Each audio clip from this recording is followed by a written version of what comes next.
Because frankly, if it were the case of he's now won one state barely, and if I would have campaigned there 2 more days, I didn't want to leave Florida because I wanted to make sure I won. In retrospect, I should have left Florida a day early. I would have won Ohio. But here's a guy, and everyone says he's such a nice guy. He's not a nice guy. You remember the first debates? He came at me so strong. I said, wait a minute. You were a managing director of Lehman Brothers, which almost took the entire economy down. Okay, give me a break. He's not a nice guy. He's a nasty guy. You want to know the truth. But remember, he came and I hit him really hard. Twice, 2 debates in a row. Then after that, he shut up. And then he'd watch everyone else argue, and nobody cared about him. So he used to say, well, I'm the grown-up in the house. That was a nice excuse that nobody cared about him. And to be honest, in all fairness to Jeb and Marco and Rand Paul and everything, they could have done the same thing. They could have just stayed from week to week to week to week. And the problem is, he's in the way of me, not Cruz. He hurts me more than he hurts Cruz. I'm going to New York. We have a phenomenal poll in New York that just came out. I'm winning by 30-something points. Remember this. By many, many points. And the problem is I got both of them, right? Now, if I didn't have Kasich, I automatically win. All I have to do is win, because if I get 50%, lots of good things happen, right? So I'm way over 50%. But with Kasich, it's harder. And he shouldn't be in. And let me tell you, if he wants to get to the convention. That's okay. Go to the convention and announce you want to be president. But you shouldn't be littering up the process, because that's what he's doing. It's really a disgrace, I'll tell you. And if he's doing it, and I mean this, if he's doing it, then Marco and all of these other guys should have just stayed in and just kept all these people in. It's really not fair. He's 1-29 or 30 or some ridiculous. I think it's even worse than that. He's 1-1, and it's a home state. So that's what I have to say. He also, remember this. I'm just going to do him quickly because he's not a factor, but it's not right. Remember this. He voted for NAFTA. He's in favor of TPP, which is going to destroy Wisconsin. TPP is going to destroy, so that's on Kasich. Cruz is totally in favor of TPP. Not only is he in favor of it, he doesn't want to talk about monetary manipulation. He doesn't want to talk about devaluation of currencies. That's how they kill us, folks. That's how we're being killed. That's how our business are being taken away like candy from a baby. They manipulate the currencies like great chess masters. They manipulate the price. They take their currencies and they devalue it so brilliantly. And because we have no leader in this country, he allows them to get away with it.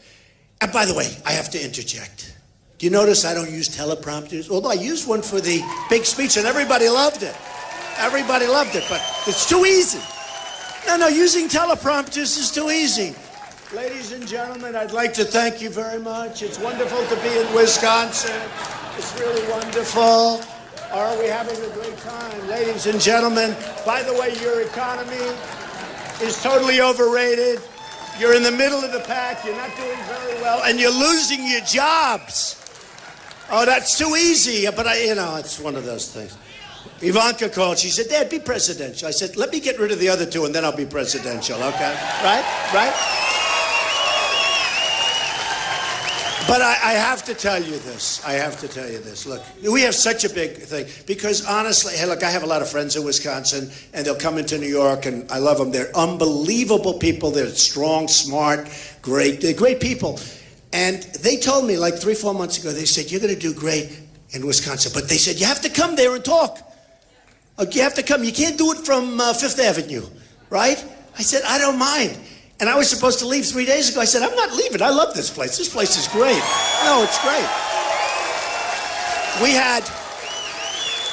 I was watching the news before, and they were showing the lines outside. You know, we have thousands of people that couldn't get in, folks, okay? If anybody wants to give up their seat, get out of here, and somebody will die. But we have, and last night, we had at least 5,000 people that couldn't get in. And tomorrow, I'm doing 2 biggies. I think we're doing a 6,000 and like a 15,000. And it's going to be amazing. The problem is we can't get bigger auditoriums. It's hard to get big auditoriums around here, but they're packed. Every one of them has been packed. The response has been unbelievable. But I have to tell you, so in Florida, I was getting all these negative ads. And you probably heard, I own Doral. It's called Trump National Doral. It's beautiful, brand new, beautiful. I blew it up and rebuilt it, and they have a big, big tournament. And the tournament at Doral was won by the great Adam Scott, who's a fantastic player. And he wins the tournament, hits this great shot, and they go to commercial. I said, oh, no, don't go to commercial. Trump ad, Trump ad, Trump ad, but only negative ads, right? Horrible ads, 90% untrue, a little bit of it true. I've been an offer, a little kernel, a little bit, not too much, but these horrible ads. And I said, oh, don't do this. So Adam Scott sinks the putt. Now we'll go to commercial, and then we'll present the trophy to Adam Scott. I said, turn off all the televisions on the green. Turn them off. I have never seen so many bad, horrible, negative commercials in Florida. So then they did a thing the other day, I watched it on Fox, where they had, I think they said 58 or 68,000 commercials. Did you see it? And they spent like $57 million. It was even more than that. 57 million, all negative commercials.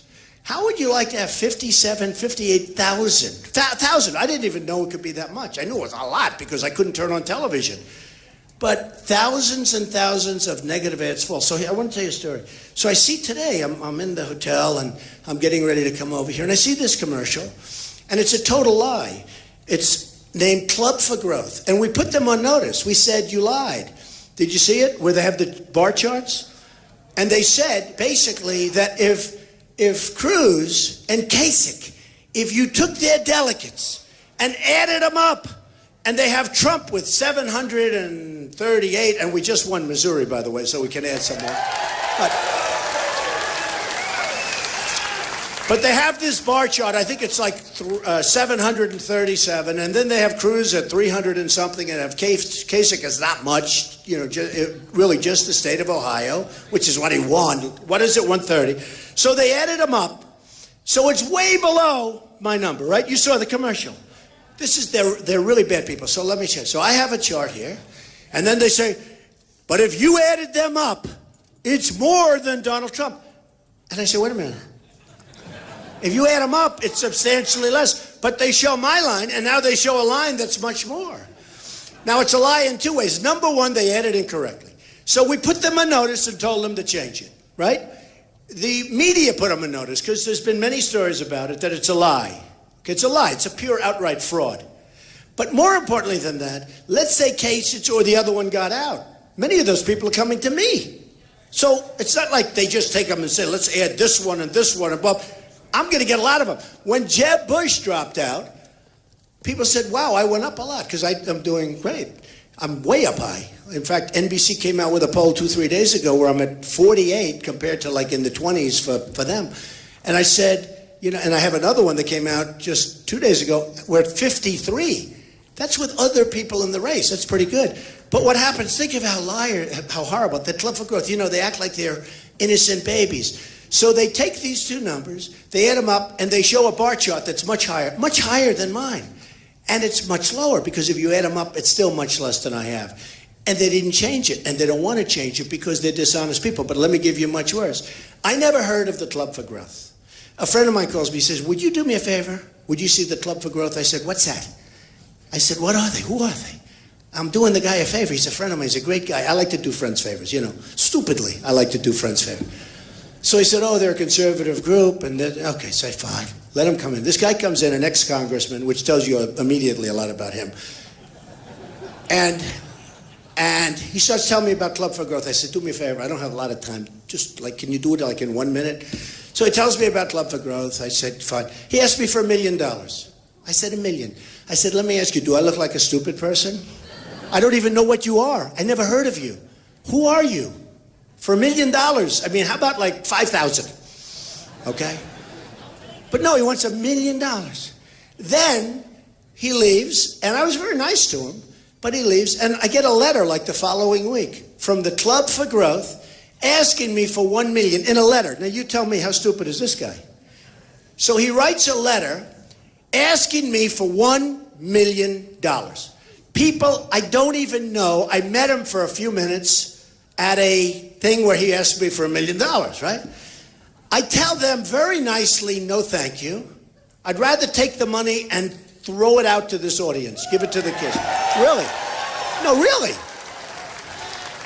You know, you may be rich, but we don't have to be stupid, right? And I just don't like to be taken advantage of, right? So he figured.